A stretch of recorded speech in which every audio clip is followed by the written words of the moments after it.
Shalom peuple de Dieu, de partout où vous nous suivez, que la paix et la grâce de notre Seigneur Jésus-Christ demeurent et soient avec vous. En ce jour, je viens partager avec vous un message sur lequel j'ai intitulé l'Arche de l'Alliance. Pourquoi l'Arche de l'Alliance? Parce que tout simplement, l'Arche est l'image de Jésus-Christ au Calvaire. Alors nous sommes dans le livre de 1 Samuel au chapitre 5, les versets 2 à 4. Nous lisons 1 Samuel 5, 2 à 4 au nom de Jésus. Les Philistins prirent l'arche de Dieu et ils la transportèrent de Ben-Ezer à Ashdod. Après s'être emparés de l'arche de Dieu, les Philistins la firent entrer dans la maison de Dagon et la placèrent à côté de Dagon. Le lendemain, les Ashdodiens qui s'étaient levés de bon matin trouvèrent Dagon étendu la face contre terre. Devant l'arche de l'Éternel, il prit Dagon et le remit à sa place.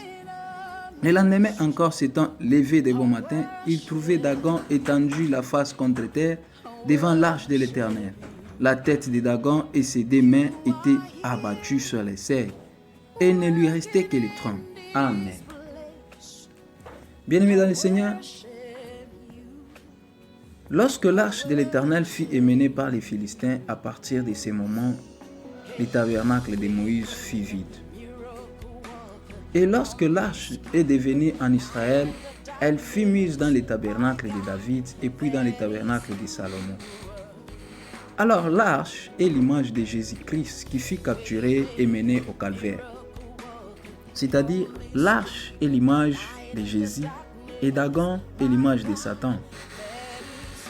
Alors, dans le livre de 1 Samuel, au chapitre 5, du verset 2 à 4, on nous explique comment est-ce que les Philistins ont pris l'arche et ils sont allés les déposer dans la maison de Dagon, leur dieu.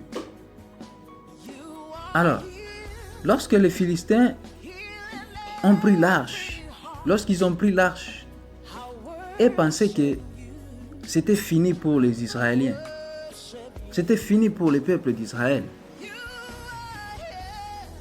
Lorsqu'ils ont pris l'arche, pour eux, donc ils ont gagné Israël.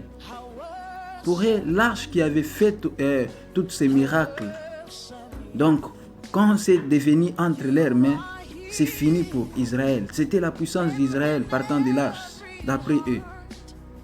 Pour eux, ils ont vaincu Israël. Ils ont gagné les dieux d'Israël qui avaient détruit les Égyptiens.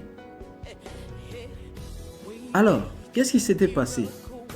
Ils ont mis l'arche de l'Éternel dans la maison de Dagon comme une offrande pour leur dieu, Dagon.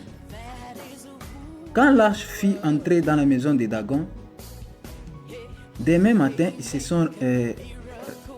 quand ils sont venus regarder ce qui s'était passé, ils se sont retrouvés que Dagon était prosterné face contre terre. La première fois, la statue tomba face contre terre. Dagon tomba face contre terre. Signe d'adoration devant l'arche, la présence de Dieu.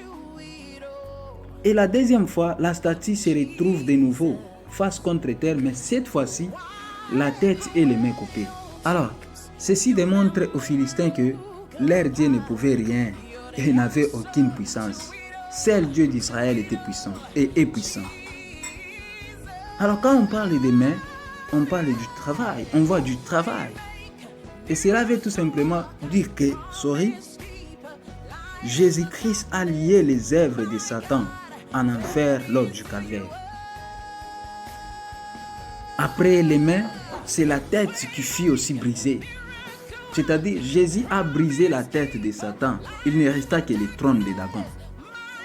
Bien-aimés dans le Seigneur, aussi longtemps que Dieu est en nous, aussi longtemps que nous vivons en Christ, Satan ne peut rien sur nous. Nous ne sommes pas esclaves de Satan. Il n'est pas maître sur nous. Nous avons un seul maître qui est Christ, lui qui nous avait donné la victoire sur la croix. Si vous lisez 1 Samuel 6, la Bible dit, dans toutes les villes où passaient les Philistins avec l'arche de l'Éternel, il n'y avait que des dégâts, il y avait des jugements de Dieu. Et au bout de 7 mois, ils ont compris qu'ils devraient renvoyer l'arche de l'Éternel en Israël à cause des dégâts. ils ont finalement réalisé que c'était l'arche la cause de leur malheur. Imaginez-vous, ils ont envoyé des vaches qui venaient d'avoir des petits. Ils se sont dit, si ils laissaient les petits derrière et marchaient droit vers Israël, ils sauront que c'était le jugement qui était sur eux. Et c'est ce qui s'était passé. Les vaches laissaient leurs petits derrière, elles, et se dirigeaient vers Israël en mugissant. Vous comprenez ça? Jusqu'à ce qu'elles finissent par être en holocauste. Et les Philistins avaient compris qu'il y a un problème très sérieux.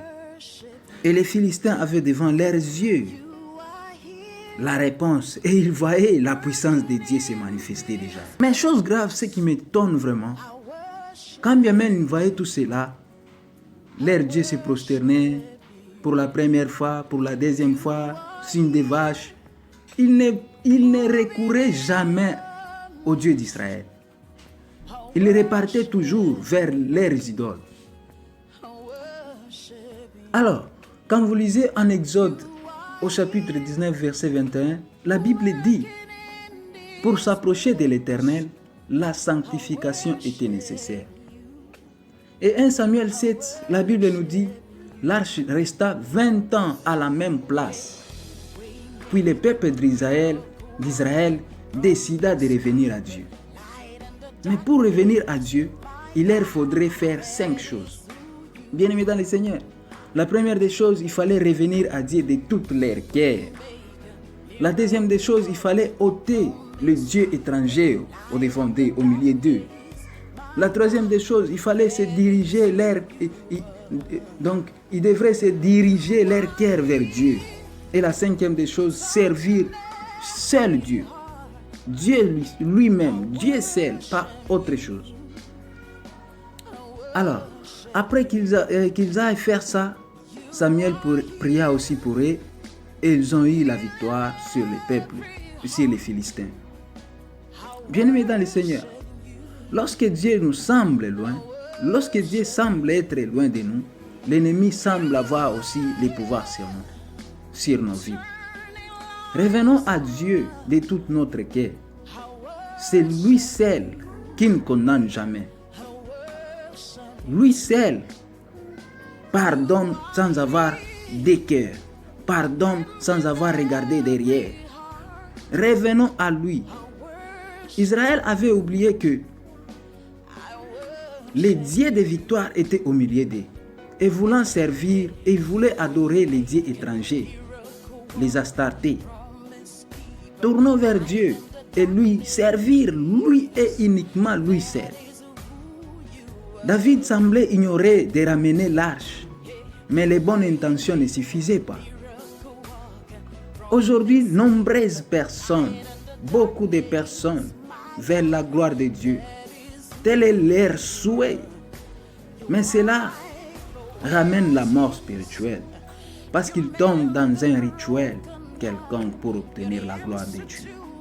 Bien-aimés dans le Seigneur, Jésus-Christ nous demande de retourner à lui sans condition aujourd'hui. Lui, il nous accueille sans pour autant regarder de gauche à droite, sans pour autant compter nos péchés. Il nous accueille à bras ouverts. Il est là pour nous. Il est venu pour nous les pécheurs. Il n'est pas venu pour eux, ceux qui se disent les bons, ceux qui se disent ils ne font pas de péché. Ils sont venus pour nous, les mâles, les mauvais. Pour obtenir la gloire de Dieu, il n'y a pas de raccourci. Il suffit seulement d'accueillir Jésus-Christ comme étant son Seigneur et Sauveur. En vérité, en vérité, en vérité. Que Dieu vous bénisse.